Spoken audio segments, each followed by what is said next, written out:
Thank you for tuning in to V News. Coming up next, we have your top stories. Party General Secretary Nguyễn Phú Trọng continues his official visit to Japan.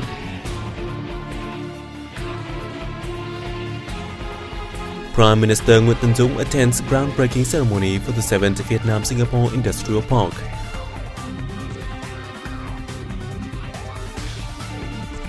Deputy Prime Minister Nguyễn Xuân Phúc meets Chinese Premier Li Keqiang.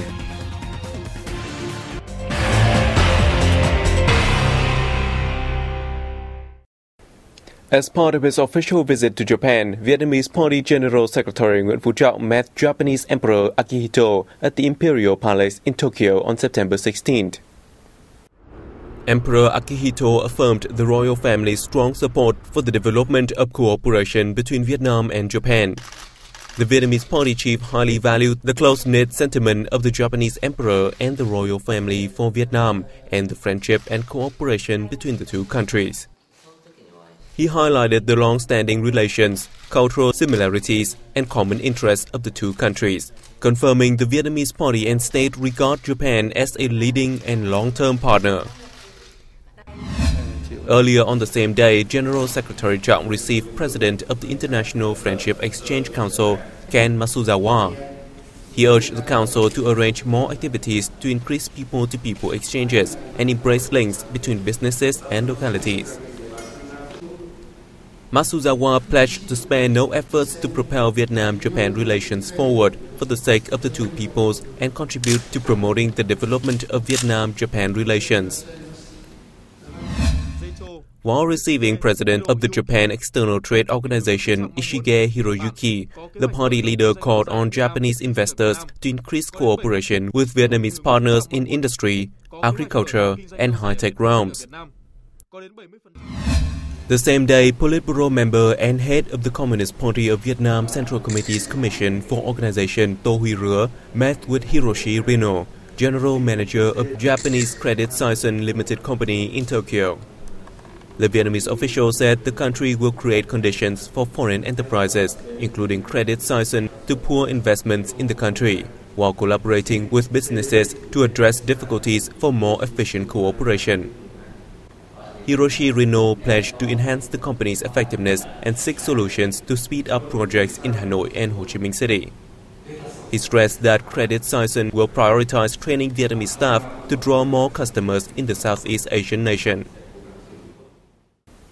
A groundbreaking ceremony for the Sept Vietnam-Singapore Industrial Park (VSIP) was held in central Nghệ An province on September 16th. Prime Minister Nguyễn Tấn Dũng and Singaporean Minister for Trade and Industry Lim Hung Kiang issued an order to kick off the project. Located in Hưng Nguyên District, the new VSIP is designed to be a mixed industrial park, focusing on light and clean industries such as animal food processing, consumer production, electronics, automobile assembly, building materials, and other supporting industries. Once operational, VSIP Nghệ An is expected to attract 150 high-tech, clean and environmental-friendly enterprises. Addressing the event, Prime Minister Nguyễn Tấn Dũng said VSIP Nghệ An will contribute to the socio-economic development of Nghệ An in particular and the North Central region. The projects will benefit the two governments and their nation's enterprises, while helping cement the strategic partnership and the agreement to connect the two economies, in the context of the formation of the ASEAN community with economic and trade as key pillars. Following the ceremony, Prime Minister Nguyễn Tấn Dũng had a meeting with the Singaporean minister. He affirmed that the two countries' governments, ministries and sectors have actively implemented coordination mechanisms to boost comprehensive cooperation, particularly in trade, economics and investment. Prime Minister Dũng affirmed that the Vietnamese government will create most favorable conditions for foreign firms, including those from Singapore, to conduct long-term investments and business in Vietnam. Minister Kim Hung Kiang said that the Singaporean government and enterprises always pay heed to promoting investment in Vietnam and will exert every effort to effectively implement the VSIP Nghệ An project.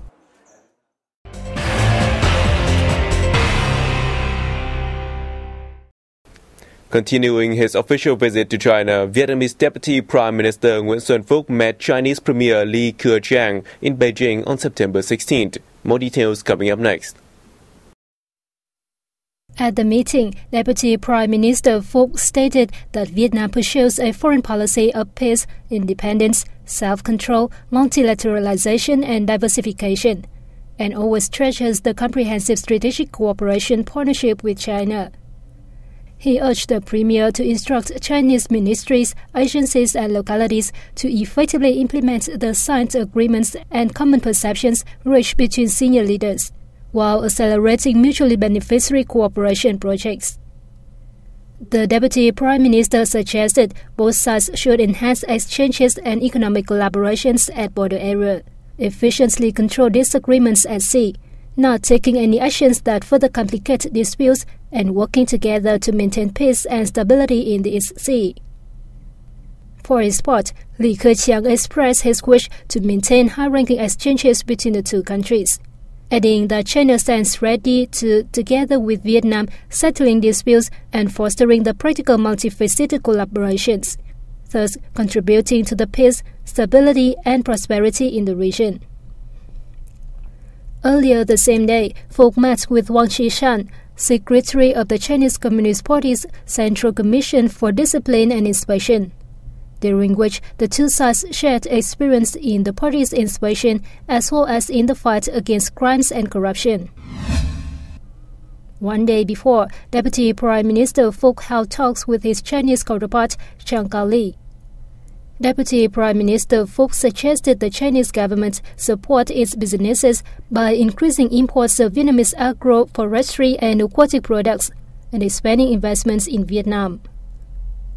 Regarding maritime issues, he emphasized that party and state leaders of the two countries had reached common perceptions on these matters, including working together to manage sea disputes, not taking any actions that could complicate or worsen disputes, and maintaining peace and stability in the East Sea for peace, stability and development in the region, in line with international law, particularly the 1982 UN Convention on the Law of the Sea.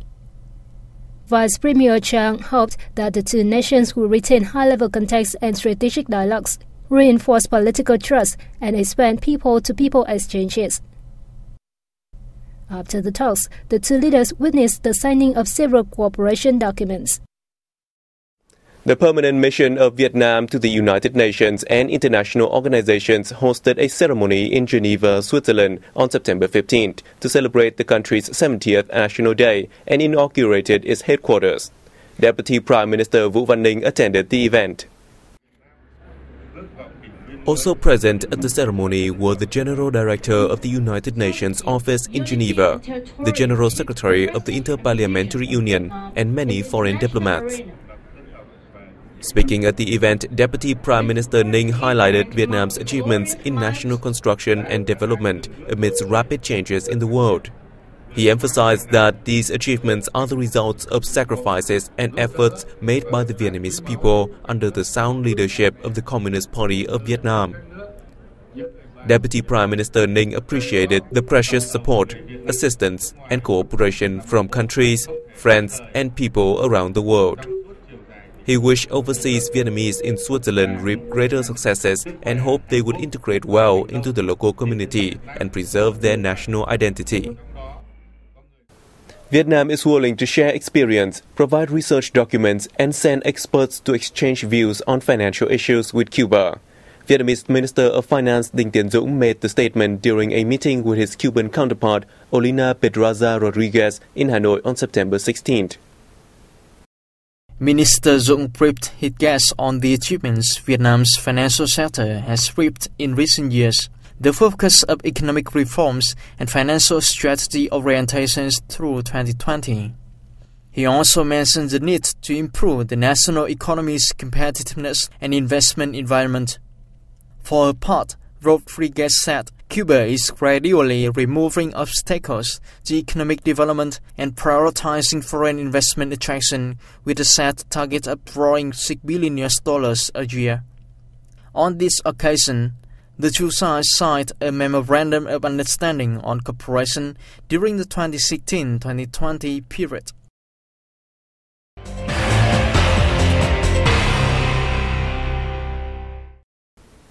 A conference was held in Moscow on September 15 to promote Ho Chi Minh City's trade and tourism. Our correspondent in Russia will bring you more details.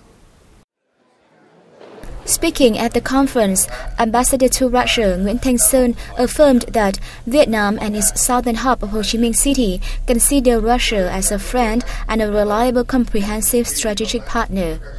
Sơn expressed his hope for further boost the bilateral cooperation for the development and prosperity of the two countries and their people. This is a very significant event after Vietnam signed a